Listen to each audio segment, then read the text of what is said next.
Mesdames, Messieurs, bonjour et très heureux de vous retrouver comme d'habitude à ce rendez-vous de 13h au Bénin dans le sommaire. À Nati Tengou, les étudiants de l'école normale supérieure peuvent désormais suivre une formation continue pour l'obtention du master professionnel en enseignement. CAPES, le recteur de l'Université nationale des sciences, technologies, ingénierie et mathématiques, a donc procédé ce lundi au lancement de la dite formation à l'école normale supérieure de Nati Tengou. Et puis ensuite, les artistes graffeurs, oui, graffeurs, ils font du graffiti du Bénin, de l'Afrique et le reste du monde. Bien entendu, se donnent pour défi de peindre le mur du port autonome de Cotonou. C'est dans le cadre de la 8e édition du festival EFECRAF, un festival international d'art urbain. L'annonce a été faite ce lundi à Cotonou au cours d'une conférence de presse. Et puis enfin, le Rotary Club Abomey-Calavi a 20 ans. Les membres de cette association ont célébré les 2 décennies d'existence à travers un dîner de gala à Cotonou. C'était ce samedi. Mesdames, Messieurs, à nouveau, bonjour et bienvenue si vous nous rejoignez dans ce 13h au Bénin, dans le développement. Les étudiants de l'école normale supérieure de Nati Tengou peuvent pousser un ouf de soulagement et pour cause, ils sont désormais capables de suivre une formation continue pour l'obtention du master professionnel d'enseignement CAPES en MI, PCT et puis SVT. En effet, le recteur de l'Université nationale des sciences et technologies, ingénierie et mathématiques a procédé ce lundi 11 avril 2022 au lancement de la dite formation à l'école normale supérieure de Nati Tengou. Une initiative dont l'objectif est de pouvoir au ministère des enseignements secondaires, techniques et de la formation professionnelle des enseignants aguerris et disponibles pour le bien-être des apprenants. Suivez ici le reportage de Régis Hippolyte Agossou et puis Kadri Makouni. Je déclare ouvert la formation continue en master professionnel pour l'obtention du certificat d'aptitude au professorat de l'enseignement secondaire en mathématiques informatiques, physique, chimie, technologie, sciences de la vie et de la terre. Ainsi parlait le recteur de l'Université nationale des sciences, technologies, ingénierie et mathématiques ce lundi 11 avril 2022.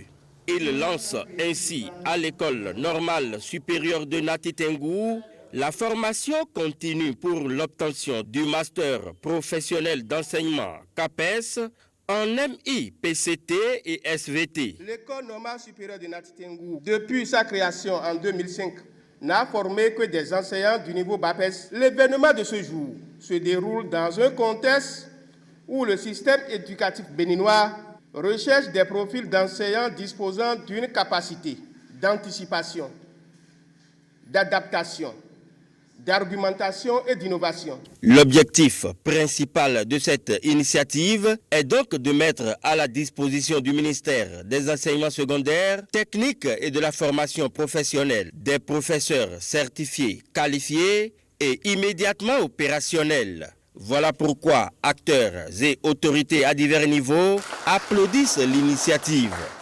Acceptez que je sois le plus heureux de nous tous ici présents, puisque ici, le principal bénéficiaire des produits qui vont sortir de cette école. Aujourd'hui s'ouvre un nouveau jour sous nos cieux par cette cérémonie solennelle. C'est un vœu longtemps manifesté par les populations de Nati Tengou. Comment se fera en effet cette formation? Cette formation se fera aussi bien en présentiel qu'en distanciel. Donc il y aura des regroupements pendant les vacances de Pâques et pendant les grandes vacances. Nous comptons utiliser la plateforme e-learning afin de garder le contact entre les étudiants et les enseignants. Au recteur de prodiguer des conseils aux bénéficiaires. Je vais demander à nos impétrants de commencer par faire les démarches nécessaires parce que c'est une formation personnelle que vous êtes en train de faire. Allez mettre les petits plats dans les grands plats pour voir ce qui se passe et ce qui est en train d'être tissé à l'horizon pour vous. Étudiants de l'école normale supérieure de Nati Tengou et élèves professeurs ont positivement apprécié l'initiative tout en souhaitant sa pérennisation. À peine la cérémonie de lancement terminée et déjà les impétrants reçoivent leur premier cours. Alors nous sommes à présent dans vos maisons. C'est une peine silencieuse et éprouvante pour grand nombre de locataires. Le rendez-vous de la date 5 de chaque mois constitue une source de stress permanent. Notre rédaction s'intéresse bien entendu aux difficultés qu'éprouvent les locataires à honorer leur engagement mensuel vis-à-vis du bailleur. Qu'on soit étudiant, artisan, fonctionnaire ou salarié, l'épreuve est pratiquement la même. À Cotonou et à Bomey-Calavi, comment les locataires se démènent-ils pour s'acquitter de leurs factures? Reportage signé Idrissou Boukari, Moufi de Sabouran. Sur la liste des charges domestiques, il est la priorité quand on est en location. Le loyer, 5 lettres qui, durant toutes les 5 semaines, occupe la pensée du locataire. S'acquitter de cette responsabilité mensuelle n'est pas chose aisée chez nombre de citoyens. À Zogbadje, un quartier de la commune d'Abomey-Calavi, baptisé village universitaire, la plupart des maisons sont occupées par les étudiants. Rester loin des parents et faire face au paiement régulier du loyer avec les exigences des études sur le campus est un stress permanent et très compliqué à gérer. Surtout quand vous êtes des parents qui sont basés au nord et que vous devez quitter le nid, comme on le dit, et venir vous chercher ailleurs. C'est très compliqué. Tu dois répondre aux obligations de l'école et directement de ta maison. Tu dois vivre, tu dois manger, tu dois dormir quelque part. C'est très compliqué. À l'école, on a la pression des professeurs et à la maison, on a la pression des propriétaires. Ce n'est pas du tout facile. Comme on est en mathématiques, et la principale des choses qu'on fait, c'est qu'à partir de la deuxième année, on essaye de trouver un peu les cours de maison qu'on dispense aux apprenants pour pouvoir gagner quelque chose à la fin du mois. Donc c'est à partir de là, on essaye de gérer au même moment les photocopies sur le campus et le loyer. Qu'on soit étudiant, artisan, salarié ou fonctionnaire, le loyer constitue un véritable poids quand on est en location. De Zogbadje, nous sommes à Sédégbé, un autre quartier d'Abomey-Calavi, la cité dortoir. Valentin, avec ses moyens modestes, se bat constamment pour être à jour vis-à-vis de son bailleur. C'est pratiquement une course sans point d'arrivée. Nous qui travaillons et qui percevons au moins quelque chose à la fin du mois, et nous, on arrive un peu à s'en sortir. Mais il y a des mois, par exemple, où c'est très difficile, quand surtout vous connaissez l'Afrique avec ses difficultés, où vous avez des charges, vous avez ici, vous avez ça, ces choses-là. C'est très difficile à joindre les deux bouts. Le stress est parfois renforcé par l'attitude du bailleur. Certains sont intransigeants sur le respect des rendez-vous mensuels, entre relances par messages et appels, mise en garde et menaces de renvoi. Le locataire est condamné à tout supporter, au risque de se retrouver dans la rue, seul ou avec sa famille. Déjà à partir du 29 au 30, déjà vous avez déjà cette pression-là. On commence par vous laisser des messages pour vous dire « Ah, le loyer c'est temps, hein. Ah, si tu ne payes pas vite, ah, tu auras une pénalité. » Et très souvent, déjà à partir de cette période, tu as l'insomnie. Il y a des propriétaires qui refusent les négociations, surtout ils n'aiment pas les étudiants parce qu'ils se disent que les étudiants ils ne payent pas vite, ils ne payent pas à temps les salaires. Il y a certains propriétaires qui sont aussi un peu gentils et fraternels. Encore plus loin, d'autres propriétaires de maisons engagent les agences immobilières ou les notaires pour le recouvrement de loyers. Ici, on est parfois plus menaçant que le bailleur lui-même en question. Pour le locataire, c'est l'option la plus difficile. Pas de concession, seul le respect du contrat de bail compte. Et cela s'explique. Le loyer offert représente la pension pour la retraite à certains propriétaires. Donc on explique clairement aux locataires, le loyer là, s'il pleut ou neige, d'être à jour, de régler, de payer les frais mensuels là, à bonne date. Les crises de bec entre locataires et propriétaires sont fréquentes lorsque l'un ou l'autre est à bout de sa patience. La plupart du temps, une médiation s'invite dans le litige. Les démarcheurs détiennent ce rôle et contribuent à faire baisser la tension. Un exercice pas très simple.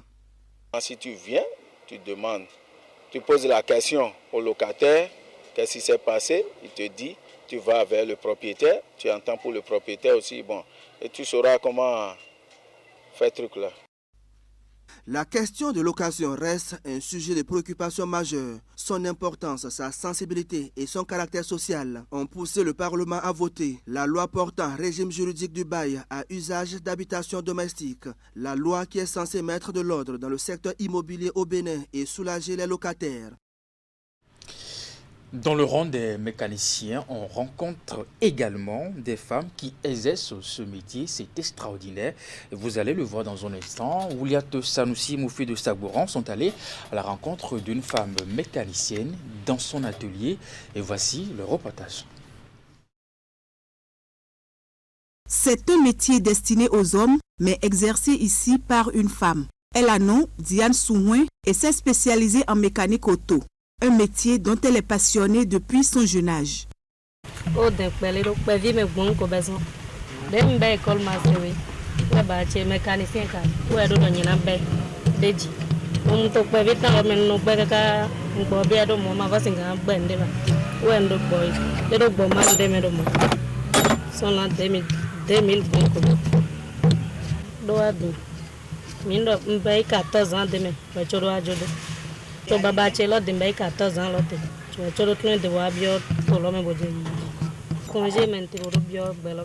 Le métier exige de Diane Souhouin de la force et de l'énergie, parfois sous un soleil ardent.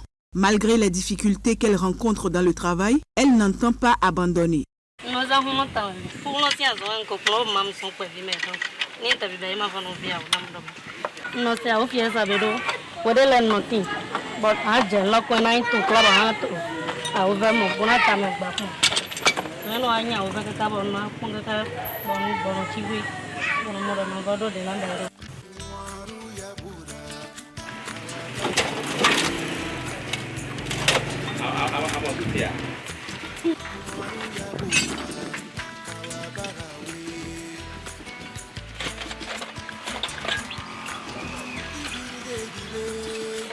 Étant la seule femme parmi les hommes dans cet atelier de réparation et de casse de véhicules installé ici au quartier Midombo, à Akpakpa, elle force admiration au niveau de la clientèle.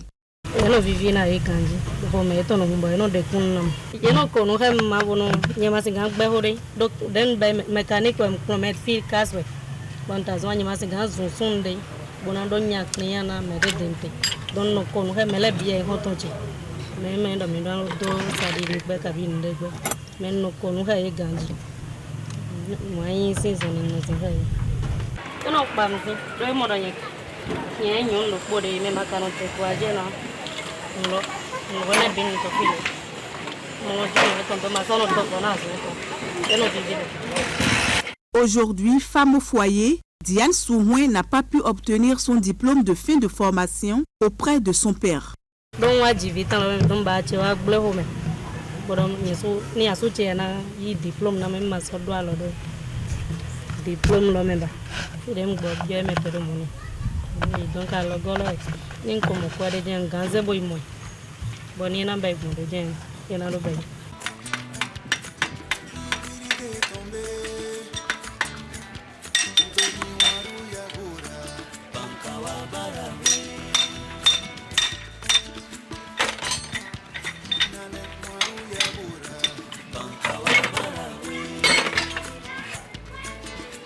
La mécanicienne rêve grand pour son métier, mais le manque de moyens financiers constitue un frein pour son épanouissement.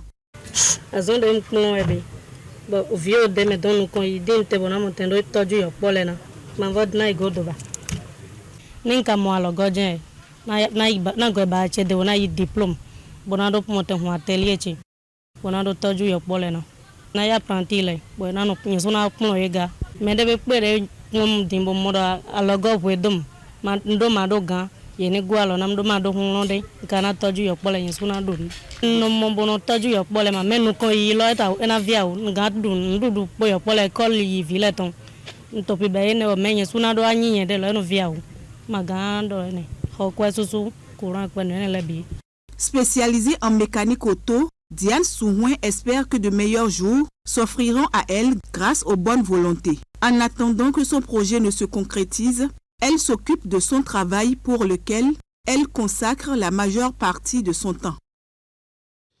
Dans un autre registre à présent, les musulmans béninois ont entamé le ramadan au moment où la cherté de la vie bat son plein. Les prix élevés de produits assez consommés à l'aube et la rupture du jeûne ont gâché quelque peu l'atmosphère du mois saint chez certains fidèles musulmans. Constat de la difficulté dans ce reportage de Samiratou Kassoumou, William Cliquant, Moufi de Sabouran. Le lait, le sucre, le mil et les fruits sont généralement les produits que consomment les musulmans en cette période de jeûne. Cette année, la réalité est tout autre. Le jeune musulman est à l'épreuve de la cherté de la vie. Pour s'en convaincre, en plein midi dans la ville de Cotonou, des fidèles confessent difficilement la situation qu'ils traversent. C'est un peu difficile. C'est au moment de la rupture du ramadan, là, 19h, 19h30 là. Vraiment, c'est tout un problème. Obligatoirement, tu vas gêner. Après la rupture, ce que tu as pu consommer, c'est toi qui sais. Si c'est un peu de légumes, des oranges, dattes, ou bien des beignets, tu peux payer 100 francs, 200. Ça peut aller. La cherté généralisée de la vie a amenuisé le pouvoir d'achat des ménages. Les vendeuses campées sur leur position observent avec tristesse le coût en hausse dans les marchés. C'est de même, parce que tout est cher. C'est cher, hein? Le 1000 qu'on prend à 30 000 là, actuellement c'est à 50 000 francs. 30 000 là, aujourd'hui c'est à 50 000. Une situation insoutenable pour le musulman moyen. En plus des mesures déjà prises par le gouvernement pour soulager la peine des populations en général, il est encore attendu des citoyens des efforts de la part du gouvernement. Qu'on peut faciliter la tâche, pas pour le musulman, pour le peuple béninois, pour tout le monde. Hein? Nous on vit au Bénin, donc nous sommes tous comme des Béninois. Hein? On veut de bonnes choses pour le pays. Vous voyez, non? Oui, on veut de bonnes choses pour le pays. Hein? Le président de la République lui-même n'a qu'à voir ce qui se passe. Vraiment, les gens souffrent. Il y a beaucoup qui souffrent. S'il n'y a pas les gens là, vraiment, ça ne va pas. L'autre préoccupation réside dans la capacité des fidèles musulmans à demeurer généreux envers leurs prochains en ce mois de Ramadan, comme le recommandent les prescriptions saintes. Mais dans ce débat de cherté de la vie, on s'interroge à quel prix vend-on le ciment, la farine de blé, le riz et les autres produits de grande consommation dans le département du Zou, dans les boutiques justement.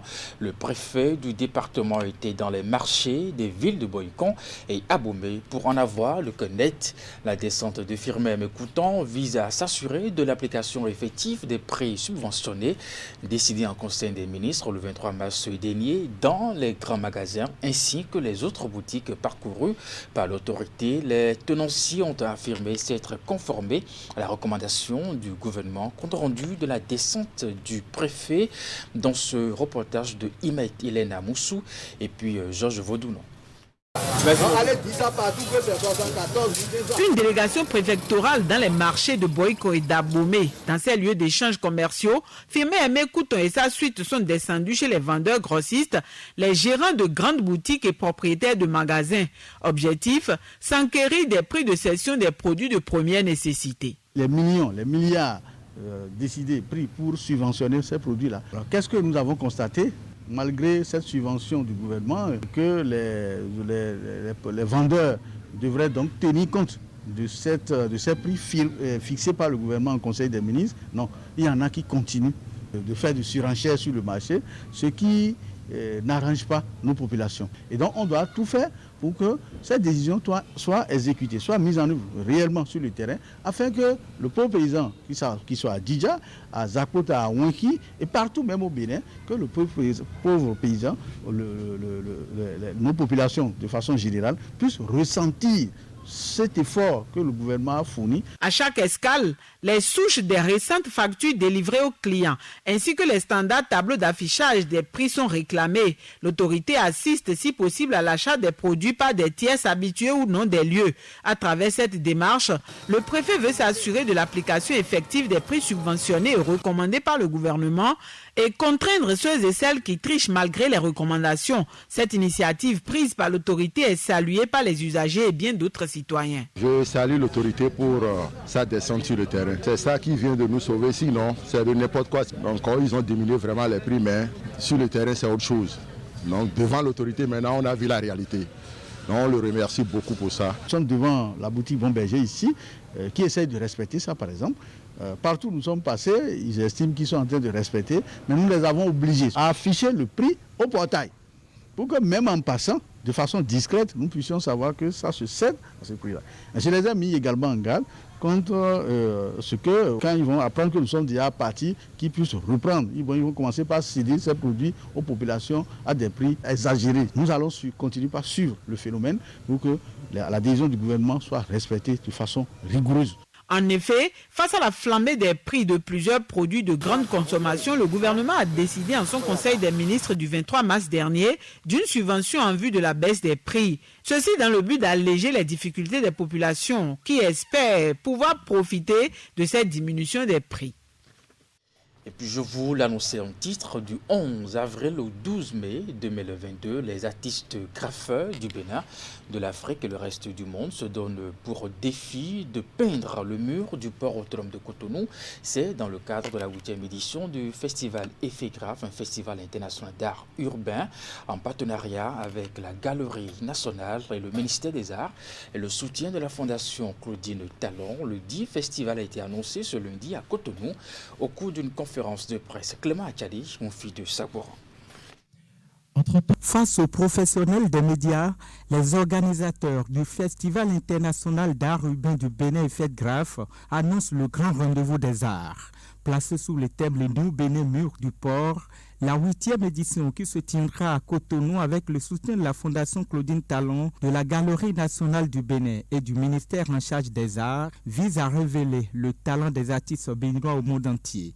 Ce festival, qui consiste à peindre le mur du port de Cotonou, va mobiliser les artistes venus de l'Afrique et du monde entier. Nous avons la chance de performer sur le mur du port autonome de Cotonou, un mur qui est long de 1300 mètres. Donc si on arrive à réaliser ce mur, certainement en 2022 ou 2023, ce mur sera le nouveau record en Afrique et certainement aussi fera partie des records du monde. Nous disons le record du monde, pourquoi? Parce que la fresque qui détient le record du monde actuellement a été réalisée à Dubaï en 2014, mais cette œuvre ne demeure plus. Des rêves, nous en avons plein. Des défis, nous en avons plein et nous sommes rassurés qu'avec le soutien de la Fondation, avec l'appui de la Galerie nationale, avec l'appui du ministère du Tourisme, de la Culture et des Arts, avec les médias, les différentes autorités, avec l'ANEXMO, avec toutes les entités, toutes les structures qui nous accompagnent, qui soutiennent l'art, pourront faire beaucoup de choses. Cette action qui se veut inclusive aujourd'hui auprès de tous ces artistes, de tous ces acteurs, nous permet nous, Galerie nationale, d'opérationnaliser donc ce volet de ce festival international d'art urbain Effegraph 8e édition. À l'occasion de cette rencontre avec les hommes des médias, les principaux acteurs et organisateurs, notamment l'association Assar et la Galerie nationale, sont revenus sur les innovations de l'édition 2022 qui aura lieu du 11 avril au 12 mai prochain. J'espère vous retrouver tous lorsque nous vous aurons mis au pied du mur pour vous prouver que nous avons d'excellents artistes dans notre pays. Je vous remercie. Ce seront des moments d'échange et d'apprentissage inclusif qui vont permettre d'initier les jeunes talents à l'art du graffiti et d'échanger avec les participants aux différents ateliers. À travers cet événement, le Bénin assume son histoire, sa culture et son art sur le continent et à l'international. À travers ces initiatives, le gouvernement du Bénin veut créer un éco artistique sur le plan national appelé « Hors les murs » de l'exposition des œuvres d'art qui se tient actuellement au Palais de la Marina. Les autorités, en collaboration avec les artistes, veulent faire de ce festival une référence sur le continent africain et par la suite au niveau mondial. Après ces échanges avec la presse, Rendez-vous au port de Cotonou après l'exploit des murs de l'OSOBN situé au quartier Zongo. Et pour finir ce 13 européen, le Rotary Club Abomey-Calavi a 20 ans. Les membres de cette association ont célébré les 2 décennies d'existence à travers un dîner de gala à Cotonou ce samedi. Les amis du club et d'autres sympathisants se sont joints à eux. Reportage de William Cliquant, Mofi de Sabouran. Les noces de porcelaine du Rotary Club d'Abomey-Calavi ont été commémorées, bilan des années d'activité à l'appui. Les performances et les œuvres humanitaires réalisées au profit des couches vulnérables de la société se comptent par dizaines. Les membres en sont heureux. Ils se réjouissent d'avoir été les artisans de cet impact dans leur milieu. Et leurs invités, eux, sont heureux d'être témoins de ces 20 bonnes années d'action. Après une semaine d'intenses activités, la particularité de cette célébration est le gala de bienfaisance auquel le Rotary Club d'Abomey-Calavi nous convie et qui s'inscrit dans le triptyque mobilisation de ressources, réalisation d'actions dans les domaines de l'eau, de l'hygiène et de l'assainissement et, comme vous en doutez, reddition des comptes parce que nous devons vous rendre compte de ce que nous avons fait de vos ressources. 20 ans d'existence, ce n'est pas peu. C'est un mix d'actions. Ce sont, comme le disait Pépé Vincent Ategui il y a 5 ans, des années d'amitié et de fraternité entre des dizaines d'amis d'origine, de culture, de religion, d'obédience philosophique et de professions très diverses, mais réunis par une extraordinaire passion du service. Service aux communautés les plus démunies, dans différents domaines, parmi lesquels la paix, la santé, l'eau, l'éducation, l'économie locale et l'environnement à travers des projets d'ampleur variée que nous avons développés et mis en œuvre. Dans l'ensemble, ces projets ont connu des résultats élogieux et nous pouvons être fiers du chemin accompli. C'est une rotarienne qui a vu le club d'Abomey-Calavi naître, qui dirige aujourd'hui le district au sein duquel il se trouve. Quoi de mieux pour ne pas souhaiter longue vie aux jeunes pousses devenues arbustes? Celui-là même qui s'étend déjà et qui procrée. En 20 ans, ils ont fait preuve de persévérance et d'amitié. Ils ont créé la bonne ambiance et mis un réseautage dynamique dans leur club. Cela procède encore plus de leur volonté d'association. Et je les félicite pour cette volonté soutenue d'être ensemble et je les remercie de faire vivre le club d'Abomey-Calavi pendant encore plusieurs décennies. 22 membres ont donné corps au Rotary Club d'Abomey-Calavi en 2002, qui en compte aujourd'hui 53. Mesdames et messieurs, c'est la fin de ce 13 européen. Merci de l'avoir suivi et de votre fidélité aussi. Le programme se poursuit sur Canal 3 Bénin à 16h. Votre bulletin d'information à 19h30, la grande édition de la soirée. Portez-vous bien et à très bientôt.